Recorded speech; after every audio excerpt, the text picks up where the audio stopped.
मेरे प्यारे बच्चों, मैं दिलीप सर आप सबों के बीएन कॉन्सेप्ट क्लासेस में स्वागत कर रहा हूँ करता हूँ। तो प्यारे बच्चों, है ना, अब हम लोग केमिस्ट्री में एक कदम और आगे बढ़ते हुए जो बचा हुआ रिएक्शन था धातु के बारे में जो हम लोग स्टडी कर रहे थे, है ना, उसके रासायनिक गुण, धातु के रासायनिक गुण, केमिकल प्रॉपर्टीज ऑफ मेटल, उसके बारे में जो हम लोग स्टडी कर रहे थे। और आगे बढ़ते हुए आज हम लोग पढ़ेंगे क्षार से अभिक्रिया, यानी धातु की क्षार से अभिक्रिया तो कराने पर क्या होता है उसको देखेंगे हम लोग। तो बच्चों, हम लोग जानते हैं कोई भी धातु, कोई भी मेटल को अगर क्षार से अभिक्रिया करेंगे तो जैसे कि एल्युमिनियम है, जिंक है, धातु क्षार से अभिक्रिया कर H2 गैस मुक्त करती है तथा उनके ऑक्सी लवण बनाती है। क्या बनाती है? ऑक्सी लवण बनाती है। ये ज़्यादा ध्यान रखेंगे। क्या बनाती है? ऑक्सी लवण बनाती है और हाइड्रोजन गैस मुक्त करती है। तो यहाँ रिएक्शन देख सकते हैं, जैसे कि एल्युमिनियम है, एल्युमिनियम को सोडियम हाइड्रोक्साइड जो क्षार है के साथ अभिक्रिया कराया जाता है तो सोडियम एल्यूमिनेट क्या बनता है? सोडियम एल्यूमिनेट और हाइड्रोजन गैस मुक्त होता है। वहीं दूसरी तरफ जिंक को सोडियम हाइड्रोक्साइड के साथ अभिक्रिया कराने पर, है ना, सोडियम जिंकेट बनता है और हाइड्रोजन गैस मुक्त होता है। तो बच्चों, अब नेक्स्ट बात करते हैं धातु के अन्य धातुओं के लवणों के विलयन के साथ अभिक्रिया, उसमें जिसको हम लोग विस्थापन अभिक्रिया भी। अब बात करते हैं धातु के अन्य धातुओं के लवणों के विलयन के साथ अभिक्रिया, जिसको हम लोग विस्थापन अभिक्रिया भी बोलते हैं। इसमें क्या होता है बच्चों कि अधिक क्रियाशील धातु कम क्रियाशील धातुओं को विस्थापित कर देता है विलयन में से, ठीक है ना। तो ये चीज़ हम देखेंगे। तो ये क्रियाशील धातुएं अपने से कम क्रियाशील धातुओं के लवण के विलयन से कम क्रियाशील धातुओं को विस्थापित कर देती है, ठीक है ना। जैसे जिंक और कॉपर सल्फेट की बात करें, है ना, जब ये दोनों का अभिक्रिया होती है, जिंक क्या करता है? कॉपर को डिस्प्लेस करता है, विस्थापित करके उसकी जगह पे बैठ जाता है। देखो क्या होगा, जिंक इधर है, कॉपर सल्फेट निकल जाता है, अवक्षेप के रूप में बाहर निकल जाता है ना, और जिंक सल्फेट का निर्माण करता है, ठीक है ना, बनाता है। जिंक धातु कॉपर से अधिक क्रियाशील होने के कारण कॉपर सल्फेट के विलयन से कॉपर धातु को विस्थापित कर देती है। चलो आगे और देखते हैं कि रिएक्शन। जैसे आयरन है, तो जैसे आयरन की बात करते हैं, आयरन प्लस कॉपर सल्फेट क्या बनाता है? फेरस सल्फेट और कॉपर को अवक्षेपित कर देता है। एक साथ साइन जो है नीचे, मतलब कि पिंडी में बैठने को कहते हैं, ये साइन लगाते हैं, यानी कि अवक्षेपित हो जाती है, पिपेट तैयार हो जाता है, ठीक है ना।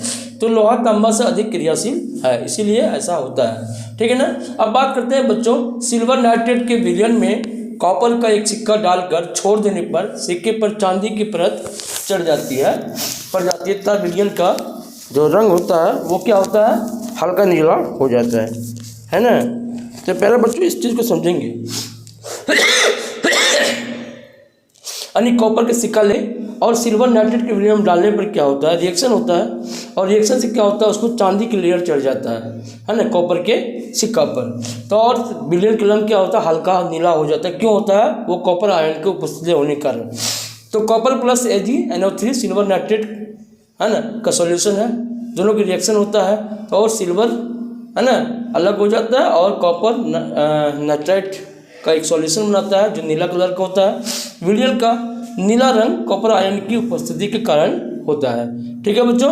अब धातुओं की हाइड्रोजन से अभिक्रिया को देखते हैं, अब वो कैसे होता है। सभी धातुएं हाइड्रोजन से अभिक्रिया नहीं करती है, लेकिन जो क्रियाशील धातु, अधिक क्रियाशील धातु है, वो हाइड्रोजन से अभिक्रिया कर हाइड्राइड का निर्माण करती है। क्या करती है? हाइड्राइड बनाती है। जैसे लिथियम की बात करें, लिथियम को हाइड्रोजन से अभिक्रिया कराने से क्या बनता है? Lithium hydrogen hydride. सोडियम से हाइड्रोजन को अभिक्रिया कराने पर सोडियम हाइड्राइड। हाँ, कैल्शियम को हाइड्रोजन से अभिक्रिया कराने पर कैल्शियम हाइड्राइड का निर्माण करती है।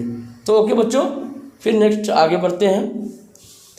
तो मैं दिलीप सर आप सबों को बीएन कॉन्सेप्ट क्लासेस में स्वागत करते हैं। तो प्यारे बच्चों, जैसा कि अभी केमिस्ट्री क्लास चल रहा है, सेशन चल रहा है, उसमें आज जो है सक्रियता श्रेणी के बारे में, है ना, सक्रियता श्रेणी को इंग्लिश में रिएक्टिविटी सीरीज बोलते हैं, उनके बारे में कुछ स्टडी करेंगे, है ना, उनके प्रॉपर्टीज़ को जानेंगे। और फिर हम लोग आज अधातु के बारे में पढ़ेंगे, अधातु के केमिकल प्रॉपर्टीज़ के बारे में आज हम लोग स्टडी करेंगे। तो थैंक यू बच्चों।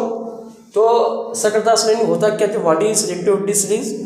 तो रिएक्टिविटी सीरीज एक्चुअली है क्या बच्चों कि किसी भी धातु को, जो भी धातुएं हैं, जो भी मेटल्स है, उसकी क्रियाशीलता के आधार पर, है ना, क्रियाशीलता के आधार पर एक श्रेणी, एक सूची बनाया गया है ना बनाया गया है, उसी को हम लोग क्या बोलते हैं, रिएक्टिविटी सीरीज बोलते हैं। ठीक है ना। तो धातुओं की सक्रियता श्रेणी एक सूची है जिसमें धातुओं को उनकी घटती हुई क्रियाशीलता के क्रम में सजाया गया है ना। तो एक सूची है, इस तरह से एक चार्ट है जिसमें धातुओं की क्रियाशीलता है ना के क्रम को, है ना, घटते क्रम को सजाया गया है। इन्हें ही हम लोग, है ना, रिएक्टिविटी सीरीज के नाम से जानते हैं। जैसा कि हम लोग जानते हैं कि जैसे कोई भी धातु है तो कौन धातु सबसे रिएक्टिव है, कौन कम रिएक्टिव है, कोई मध्यम रिएक्टिव है, तो ये सारी चीज़ हम लोग इस चार्ट से हम लोग पता कर लेते हैं। तो संकेत देखेंगे जैसे कि सबसे ज़्यादा जो रिएक्टिव है उसको सबसे ऊपर में रखा गया, सबसे ज़्यादा जो मेटल जो धातु रिएक्टिव है, सक्रिय है, उसको सबसे ऊपर, उसके नीचे, उससे कम, उसके नीचे, है ना। जैसे पोटेशियम है, सोडियम है, कैल्शियम है, magnesium, aluminium, zinc, iron, lead, hydrogen, copper, mercury, silver, gold, ये सभी सीरीज है घटते क्रम में, है ना। सर्वाधिक क्रियाशील और सबसे कम क्रियाशील गोल्ड को रखा गया है, राइट। तो ये बच्चों इसी को बोलते हैं हम लोग, है ना, सक्रियता श्रेणी, रिएक्टिविटी सीरीज बोलते हैं। ठीक है बच्चों। तो आप देखेंगे, है ना, तो ये सर्वाधिक क्रियाशीलता, घटती हुई क्रियाशीलता, मध्यम क्रियाशीलता, है ना, और सबसे कम क्रियाशीलता। तो सक्रियता श्रेणी की विशेषता के बारे में अगर हम लोग बात करते हैं तो क्या करते हैं, तो आप देख सकते हैं कि सक्रियता श्रेणी की विशेषताएं क्या है। श्रेणी में ऊपर से नीचे, श्रेणी में ऊपर से नीचे क्रियाशीलता घटती जाती है, हमने ये देखा। दूसरा क्या है, ऊपर का कोई तत्व नीचे के किसी तत्व को, ऊपर का कोई तत्व नीचे के किसी तत्व को उसके लवणों से विस्थापित कर सकता है ना। जैसे हमने पढ़ा, देखो कॉपर सल्फेट है और मैग्नीशियम है।